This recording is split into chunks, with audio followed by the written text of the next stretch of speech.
Subscribe करिए हमारे channel target UP TET CTET को और बेल आइकन को दबाइए।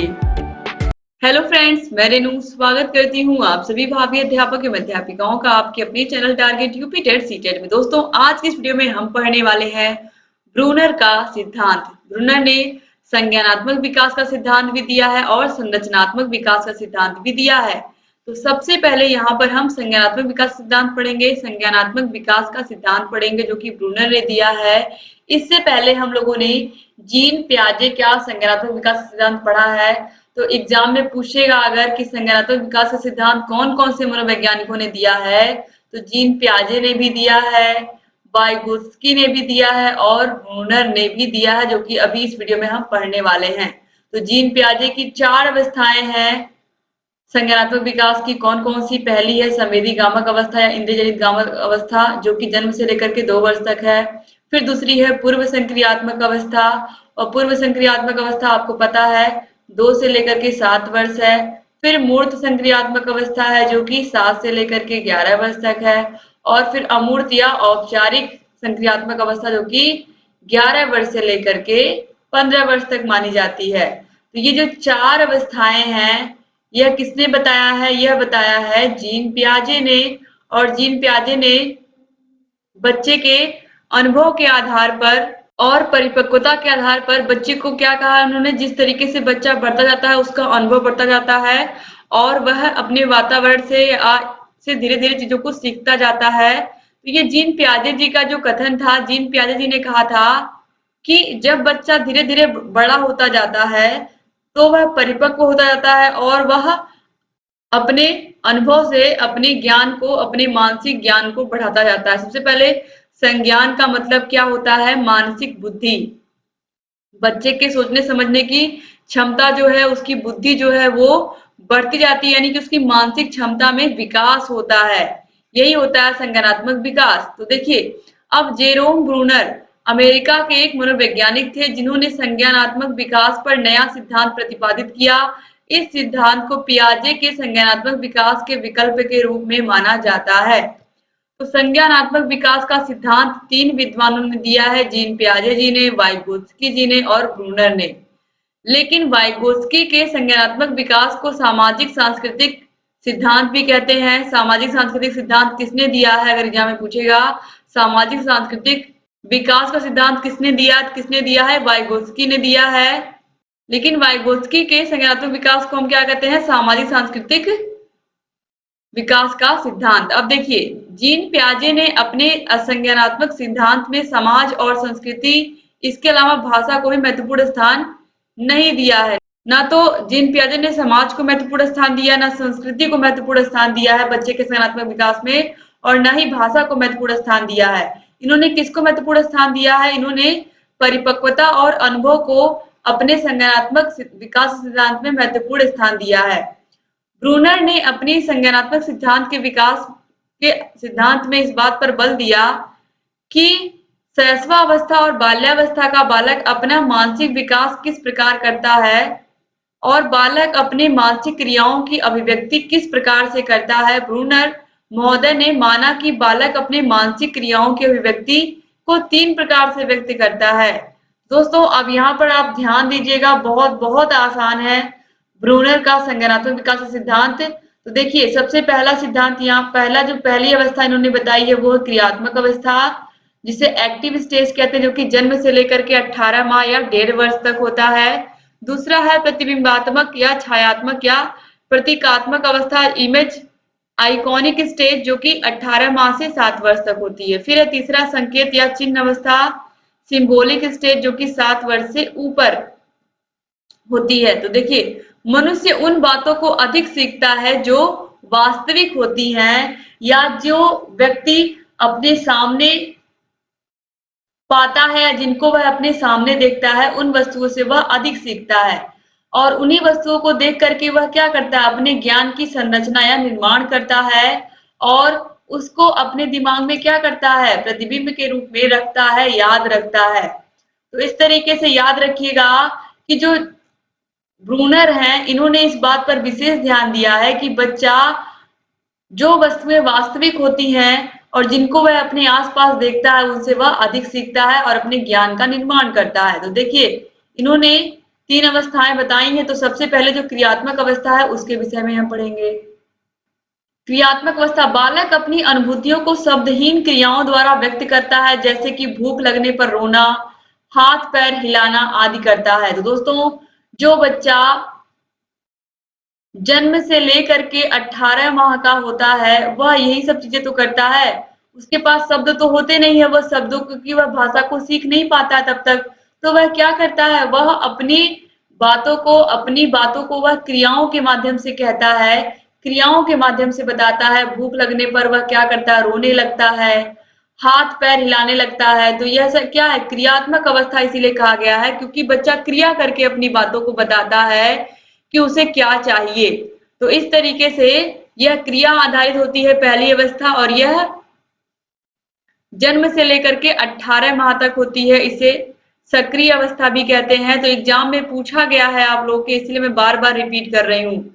अब देखिए, इसके बाद दूसरी अवस्था जो होती है वो प्रतिबिंबात्मक अवस्था या प्रतीकात्मक अवस्था या आइकॉनिक स्टेज होती है। इसमें यह कब से कब तक होती है, 18 माह से 7 वर्ष तक, और यह चित्र आधारित होती है।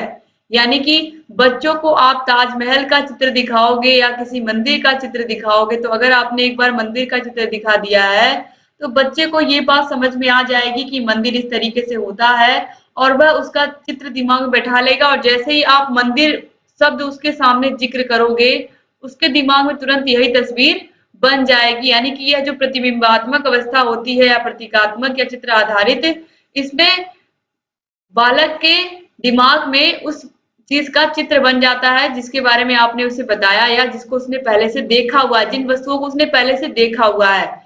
तो बालक का संज्ञानात्मक विकास उसके दृश्य यानी कि देखी गई वस्तुओं, स्मृति यानी कि प्रतिबिंब या छाया से प्रभावित होता है। जिन भी वस्तुओं को उसने देखा होता है उसकी स्मृति या उसकी छाया या उसका प्रतिबिंब उसके दिमाग में बैठ जाता है। बालक तीव्र प्रकाश, ध्वनि, अंधेरे से प्रभावित होता है। तीव्र प्रकाश पड़ेगा तो उसकी आंखें क्या हो जाएंगी, वह थोड़ी देर के लिए उस प्रकाश से क्या हो जाएगा, वह अपनी आंखों को ऊपर नीचे करेगा, अपनी पलकों को बंद करेगा। ध्वनि उसे समझ में आने लगती है। अंधेरे से वह प्रभावित होता है। प्रत्यक्षीकरण द्वारा सीखना या अनुभूति प्रकट करना, तो प्रत्यक्ष में देखी गई जो भी वस्तुएं हैं उनसे वह सीखता है और उनसे वह अनुभव भी इकट्ठा करता है। यहाँ पर एक बात लिखी गई है, अंधेरे से प्रभावित होता है। अंधेरे से प्रभावित होने का मतलब ये है कि बच्चा इस स्टेज में जो 2 से लेकर के 7 वर्ष तक की अवस्था होती है दोस्तों, इस अवस्था में जो कि 18 माह से लेकर के 7 वर्ष तक की होती है, इसमें बच्चे को, जैसे बच्चों को आप भूत की कहानियां कहीं ना कहीं बच्चों को अच्छी लगती है, भूत की कहानियां बच्चों को सुनाई गई होती हैं, या इस तरीके से भूत अंधेरे में आते हैं या चुड़ैल या इस तरीके की चीजें बच्चों को बताई गई होती हैं। तो बच्चे जब अगर अंधेरा, लाइट कट गई, अंधेरे में है बच्चे या किसी अंधेरे कमरे में उनके माता पिता ने उनको जाने को कहा, वहां से कोई सामान लाने को कहा, तो बच्चे डरते हुए जाते हैं उस कमरे में और बहुत तेजी से उस सामान को लेकर के वहां से भाग जाते हैं। उन्हें लगता है कि कोई छाया, कोई परछाई है यहाँ पर या कोई चित्र है जिसको देख करके वे डर जाते हैं। तो इस तरीके से बच्चे अंधेरे से प्रभावित होते हैं। दोस्तों, भाषा का क्रमबद्ध विकास प्रारंभ हो जाता है। बच्चे शब्दों से वाक्य बनाना सीख जाते हैं। 2 से 7 वर्ष की अवस्था होती है। 18 माह से 7 वर्ष तक की अवस्था ये होती है प्रतिबिंबात्मक अवस्था या प्रतीकात्मक अवस्था। तो इसमें बच्चे अपने वाक्यों को क्या कर लेते हैं, वह क्या कर लेते हैं, क्रमबद्ध कर लेते हैं। अपनी भाषा में वाक्यों को शब्दों के माध्यम से बना लेते हैं और अपनी बातों को कह लेते हैं। और यह जो अवस्था है यह जीन पियाजे के संज्ञानात्मक विकास के सिद्धांत की पूर्व संक्रियात्मक अवस्था जो कि 2 से लेकर के 7 वर्ष तक होती है, उससे यह बिल्कुल मिलती जुलती होती है।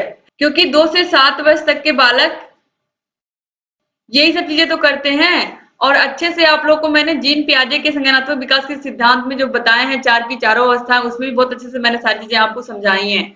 तो जिन प्रशिक्षुओं ने जीन पियाजे का संज्ञानात्मक विकास का सिद्धांत नहीं देखा, आप लोग देखिए, वो आपको पता ही है कि 16 नंबर क्लास है, आप जरूर देख लीजिएगा। जीन पियाजे के संज्ञानात्मक विकास का सिद्धांत बहुत अच्छे से मैंने पढ़ाया है।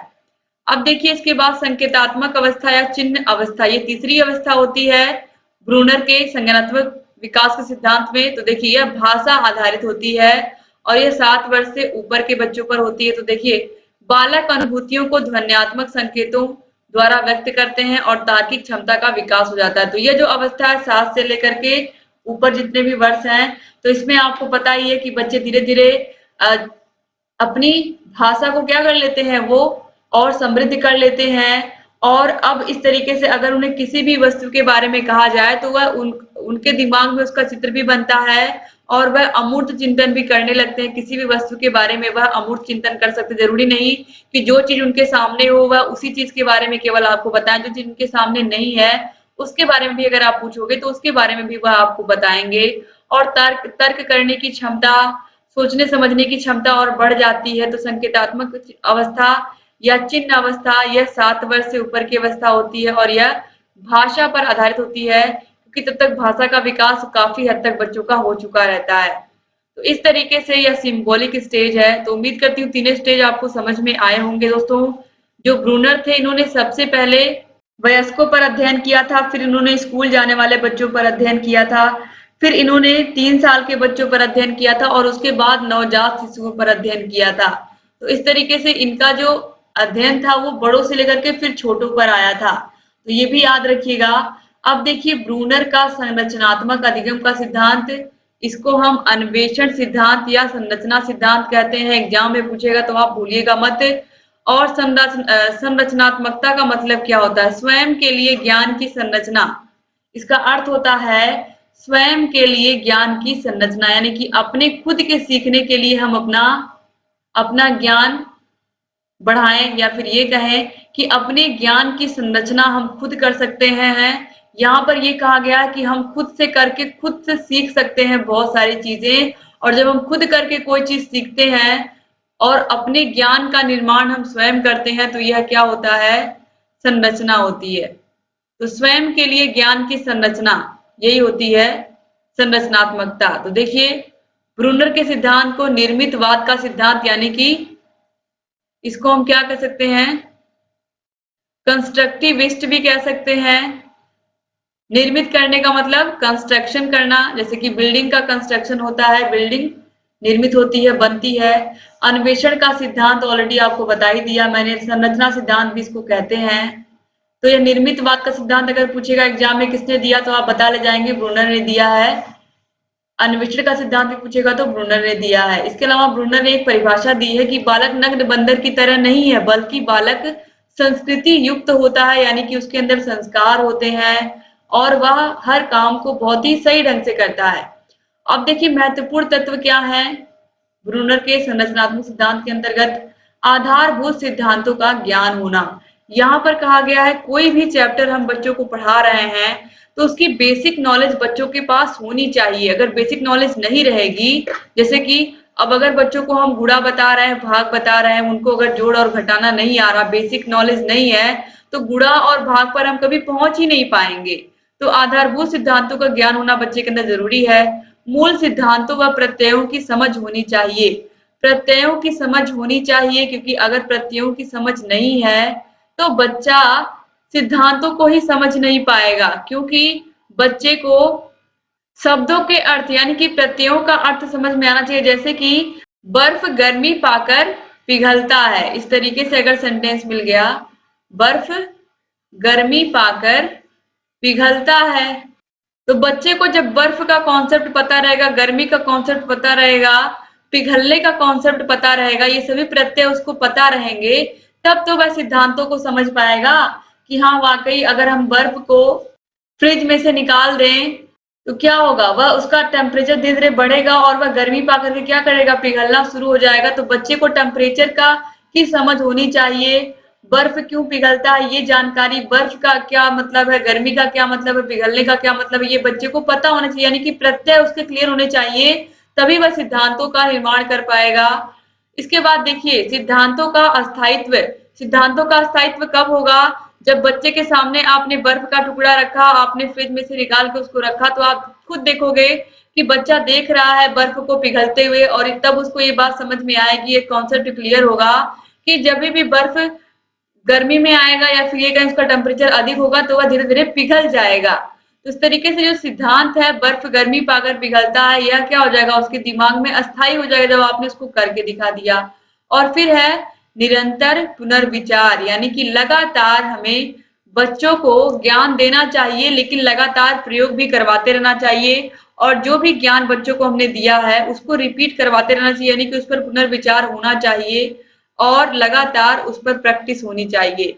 तो इस तरीके से यहाँ पर आपने ब्रूनर का सिद्धांत पढ़ लिया। उम्मीद करती हूँ कि ये वीडियो आपको पसंद आई होगी और आप लोग अपने खास 5 मित्रों को जरूर इस वीडियो को शेयर करेंगे। दोस्तों, आप लोगों के लिए मेहनत करती हूँ मैं, अगर आप वीडियो को शेयर नहीं करोगे तो फिर मेरा पढ़ाना सार्थक नहीं होगा। तो प्लीज आप शेयर कर दिया करें। शेयर करके आप जरूर मुझे कमेंट करके बताया करें कि आप लोगों में से कितने प्रशिक्षुओं ने वीडियो को शेयर कर दिया है, ताकि मुझे भी ये बात पता चले कि आप में से कितने प्रशिक्षु हैं जो लगातार वीडियोस को शेयर करते हैं। दोस्तों, अगर वीडियो को लाइक नहीं किया तो प्लीज लाइक कर दीजिए, अच्छे अच्छे प्यारे प्यारे कमेंट्स कर दिया करें और लगातार वीडियोस को आप शेयर करते रहेंगे तो हमारे भाई बहन हमसे और जुड़ेंगे। हमारे सभी भाई बहन जिन्होंने अभी तक चैनल को सब्सक्राइब नहीं किया है वो सब्सक्राइब कर लेंगे और चैनल से जुड़ भी जाएंगे और सारे वीडियोस को ऐसे ही देखते रहेंगे। और दोस्तों, अगर आपको बेहतर तैयारी करनी है तो आप हमारे चैनल से बने रहिए, आपको सारे विषयों की तैयारी हम कराएंगे। यहाँ आई बटन पर क्लिक करके आपको सारे वीडियोस की लिंक मिल जाएगी, डिस्क्रिप्शन बॉक्स कमेंट बॉक्स में भी सारे विषयों की लिंक मिल जाएगी। और अगर आपको फ्री की पीडीएफ चाहिए तो फ्री पीडीएफ के लिए हमारे app target UP TET CTET app को डाउनलोड कर लीजिए। ऐप की लिंक आपको डिस्क्रिप्शन बॉक्स कमेंट बॉक्स में मिल जाएगी। तो बने रहिए चैनल से, सारे वीडियोस को देखते रहिए, जहाँ कहीं कोई भी समस्या है आपसे बताते रहिए। एक बार फिर से आप सभी भाई बहनों का बहुत बहुत शुक्रिया वीडियो को पूरा देखने के लिए। उम्मीद करती हूँ आप इसी चैनल से बने रहोगे, सारे वीडियोस को देखते रहोगे और जहाँ कहीं कोई भी समस्या आएगी हमसे बताते रहोगे। जय हिंद।